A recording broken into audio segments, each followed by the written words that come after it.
Well, looks like StephBot decided to go after again on a review of another Zeitgeist video after the whole thing, with regard to the whole price system being bad and so on.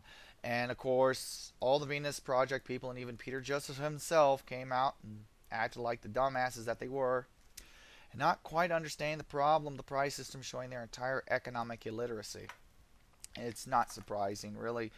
The price system is something that is not taught, I guess, anymore in public school. Maybe it was taught in my school. It wasn't a magnet school. I have no clue. But let us go over the price system again because I don't know how many videos I've done like this, but I might as well do it again because I'm just bored. Let's look at the three basic components of a price system. Number one, you have consumer demand. Number two, you have, of course, production that's supposed to fulfill that demand. And number three, all of this is happening in time. Now, there's a lot of detail involved in this because it's one of those things that, people don't grasp. Number one, consumer demand is not monolithic. There are individuals out there. They have a set of wants. Some of them are economical, some are not. Those that are economical, people order. For example, I want a hamburger for lunch. I'm willing to pay X amount for it. Or I want so many of these hamburgers and I want them in a certain configuration at a certain time for lunch today. So maybe my lunch is at 2 p.m.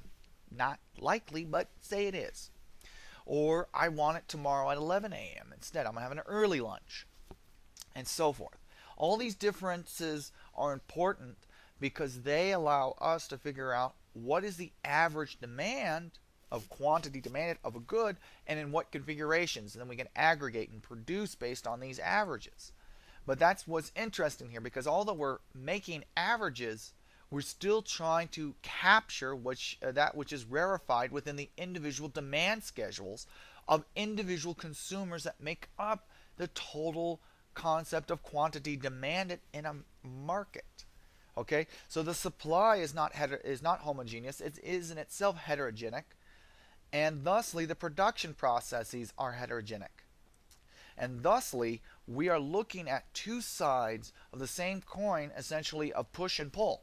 The pull is people want certain goods in a certain configuration at a certain time, certain quantities. On the push side, we got people who want to push out a certain supply for a certain price and in certain configurations which they see as economical. And thus, this push and pull gives us our average price for any set of average goods. Easy? Okay, I think we all grasp this. Now let's look at the whole Zeitgeist and Venus Project bullshit and why it makes me mad. They want to use computers in place of this. So there's no price system, there's just robots, distributed data networks, sensor nets, PDAs, which people can type in to say they want this or that. So you got this super duper, highly integrated internet of internets that ties all this information together. And now you have a set of processes, computer processes, that have to figure out how to schedule and organize all this. What's interesting here is that it is equivalent to the price system. All they did was shift the same concept of production into a weird monolithic area where they think they can have it, and then they have consumers on the outside still doing exactly the same thing as they would in a market economy, which is randomly demand goods within heterogenic quantities and heterogenic time frames and heterogenic configurations that has to be averaged out. And therefore, we still have the same problem of decidability.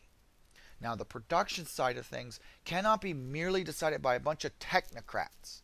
I'm sorry, unless you have a human being there who has a stake in the game, meaning that they have their own wants that they want to fulfill, then there's no interest in this person actually fulfilling the set of wants given to him through the aggregate demands of this data network. Right? And there's no way for the computer to supplant the humans that would manage this system. It has to become some sort of cyber god and decide which products should be produced and which products shouldn't be produced. In fact, the entire problem is not what we call Turing decidable. That is to mean that there is no finite set of deterministic states which we can go and hop through and get to a halting state from which then we can fulfill all the scheduling demands of all the consumers out there and simulate this perfectly within a computer. If it were, we would have already done it. And I hate to tell Peter Joseph, but that's the facts. If he doesn't believe me, look at any study of decidability and recognizability of languages and of computer systems like this, of distributed data networks. They all have the same problem, especially when we're looking at routing. Um, so who makes the decisions then in the price system? Because clearly the price system is not decidable either. Well, the consumers and producers make the decisions. They are the parts that make the decidability, the halting statement possible for goods and services within this wonderful price mechanism, this price system. They are the glue, and their inputs are separate. Their unique definitions and attributes cannot be implanted or supplanted within a kind of weird abstracted definition in the computer system. I can't write a program that defines consumer demand sufficiently. I cannot create a program that simulates producer wants or producers' abilities to organize and schedule things sufficiently. These things are external to the price system. And this is what is wonderful about the price system, because it decouples one set of wants and concerns from that of another.